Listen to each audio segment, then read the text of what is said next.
Por incrível que pareça, a Rainha Elizabeth II viveu acontecimentos que, para alguns de nós, não passam de eventos históricos. Por exemplo, ela ainda era bem jovem, mas teve um papel na Segunda Guerra Mundial. Você sabia que ela chegou até ser coronel nesse período? Então, eu sou Ivan Lima e estou com você mais uma vez. Este é o canal Fatos Desconhecidos, onde informações sobre a Segunda Guerra e outras curiosidades sempre estão presentes.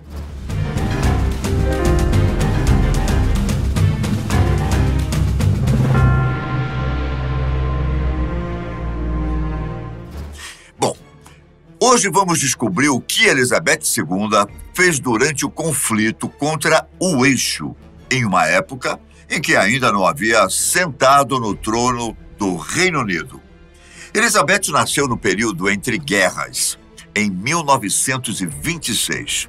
Nessa época, sequer fazia parte da linha sucessória do trono, já que seu pai tinha um irmão mais velho.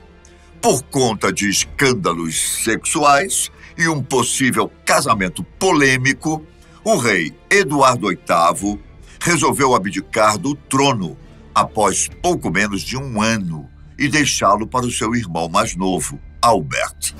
Chamados por muitos de Bertie, Albert escolheu George VI como seu nome de monarca. Essa mudança foi em 1936, ou seja, Elizabeth Alexandra Mary tinha apenas 10 anos. Aquela que teria o reinado mais longevo do trono britânico ainda era chamada por sua família de Lilibet. De uma hora para outra, recebeu mais olhares e holofotes do que jamais pensou que teria. A sua educação, junto com a de sua irmã Margaret, mudou de uma hora para outra. 3 anos depois, quando o Terceiro Reich da Alemanha e Adolf Hitler invadiram a Polônia, teve início a Segunda Grande Guerra Mundial. A Inglaterra declarou guerra ao Eixo e, obviamente, ataques ao país eram esperados depois disso, principalmente aéreos. Crianças foram evacuadas dos locais mais perigosos, o que incluía o possível principal alvo das forças inimigas, Londres. Mas o que aconteceu com as duas princesas? Lilibet estava com 13 anos e a família real, tanto os reis quanto suas filhas, era um forte símbolo dos valores pelos quais a Grã-Bretanha, os britânicos e seus aliados lutavam. Eles eram uma espécie de motivador contra o nazismo de Adolf Hitler e as forças do Eixo. Portanto, claro que o rei George não deixaria o país durante o conflito. Consequentemente, a rainha-mãe Elizabeth Bowes-Lyon afirmou com todas as letras que não deixaria de ficar ao lado do marido a todo tempo. Políticos e outros conselheiros recomendaram que as meninas fossem transferidas para outro lugar, como o Canadá, por exemplo. A rainha-mãe disse o seguinte: as crianças não sairão a menos que eu saia. Pois bem, as princesas Elizabeth e Margaret continuaram no Reino Unido durante o conflito. O mais longe do centro dos bombardeios para onde elas foram foi o castelo de Windsor, em Berkshire. Disseram que iam passar um fim de semana e acabaram ficando 5 anos. O local era tão perto de Londres que era possível ver os céus iluminados pelos bombardeios aéreos. Em certa ocasião, uma bomba chegou perto de atingir o castelo de Windsor. Os estudos foram mantidos com professores particulares e, na maioria do tempo, as duas garotas ficavam com o rei e a rainha. Em 1940, durante uma grave onda de bombardeios alemães, Elizabeth fez seu primeiro pronunciamento público. O discurso, na época, foi transmitido pela rádio BBC. Como ainda era jovem, direcionou sua fala às crianças britânicas, principalmente aquelas que estavam separadas de seus pais naqueles difíceis momentos. Segundo suas palavras, as crianças estavam em casa cheias de alegria e coragem. Estamos tentando fazer tudo o que podemos para ajudar nossos audazes marinheiros, soldados e aviadores. E estamos tentando também suportar nossa própria cota de perigo e tristeza pela guerra, disse a então futura rainha. Como o discurso atingiu as crianças que haviam ido para os Estados Unidos, teve um importante papel para ganhar a simpatia dos estadunidenses, que entrou na guerra um ano depois. Em 1942, com 16 anos, Elizabeth entrou no esforço de guerra como parte do Serviço de Juventude do Ministério do Trabalho.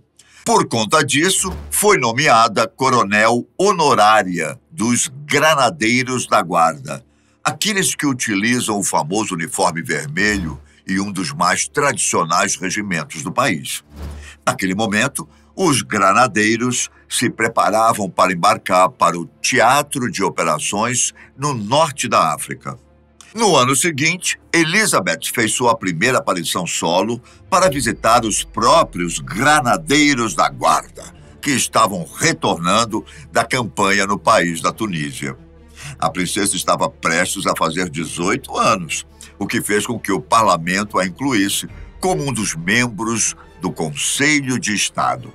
O conselho era responsável pelo governo caso o rei George ficasse incapacitado ou quando o monarca estivesse longe do país de origem. Com seus 18 anos completados, Elizabeth surpreendeu a todos com um pedido.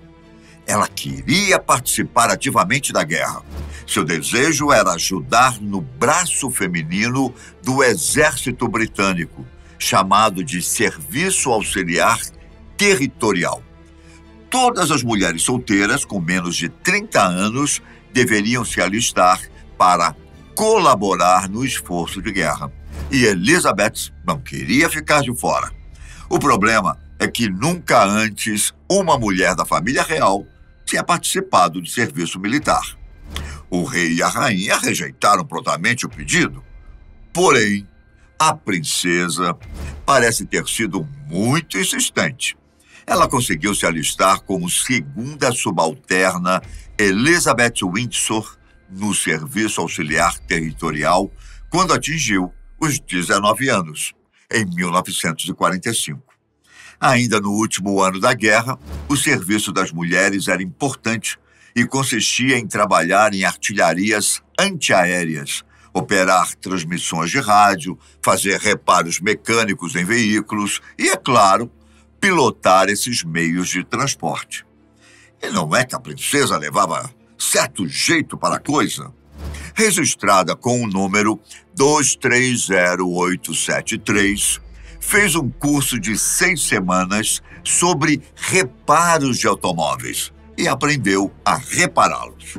Ainda por cima, habilitou-se a dirigir ambulâncias, jipes e até caminhões. Todos esses os quais sabia reparar, montar e até desmontar, se fosse preciso, além de trocar os pneus. Obviamente, o seu tratamento não era como de uma outra mulher qualquer. Suas refeições eram em um local separado e todo dia ela ia embora de carro rumo ao castelo de Windsor. A ideia da futura rainha estar sujando suas mãos com graxa em motores se espalhou pelo Reino Unido e motivou muitos a fazerem o mesmo. Jornais da época comentavam a proatividade da moça que dava o suor pelo reino.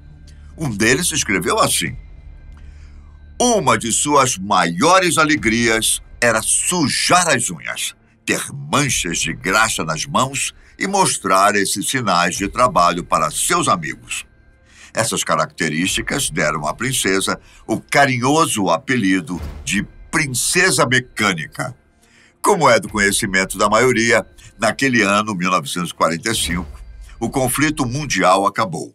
Em maio, mais precisamente, no dia 8, os alemães se renderam após as forças aliadas invadirem Berlim e o ditador Adolf Hitler morrer. Milhares de pessoas se concentraram em frente ao Palácio de Buckingham para celebrar o chamado Dia da Vitória. Winston Churchill se juntou à família real no palácio e as duas princesas puderam festejar com a multidão. A rainha dizia que gritaram: "Queremos o rei!" depois de atravessar o Green Park, parque do Palácio de Buckingham. Elizabeth afirmava ser uma das noites mais memoráveis de toda a sua vida, que se encerrou aos 96 anos. Como a guerra continuou contra o Japão até o mês de setembro de 1945, a princesa continuou servindo com seus trabalhos mecânicos no Serviço Auxiliar Territorial. Os próximos anos foram muito importantes para a futura rainha. Em 1947, Elizabeth se casou com Philip Mountbatten, com o qual havia mantido contato por correspondência durante a guerra. O oficial naval se tornou príncipe e permaneceu ao lado da rainha até 2021, quando morreu aos 99 anos. No ano após o casamento, em 1948, nasceu o príncipe Charles. Atualmente, Charles III é o monarca assentado no trono do Reino Unido.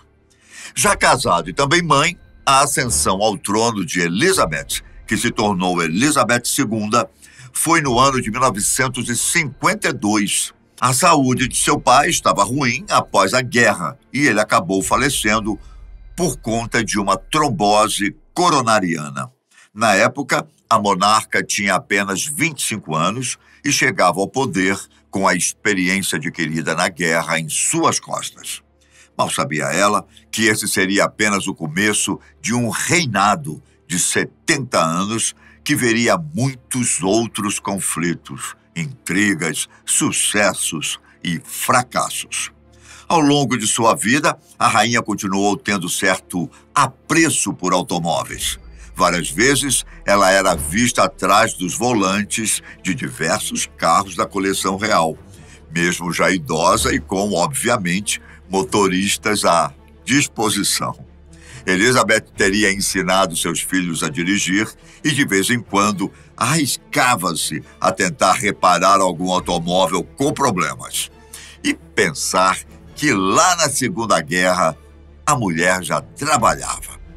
Você acha que Elizabeth II é a maior governante da história do Reino Unido? Acha que o serviço dela no Exército foi importante? Bom, comente aqui embaixo para sabermos sua opinião. Sabe que você é muito bem-vindo na nossa comunidade aqui no canal Fatos Desconhecidos. Um grande abraço, fiquem com Deus e até a próxima. Tchau!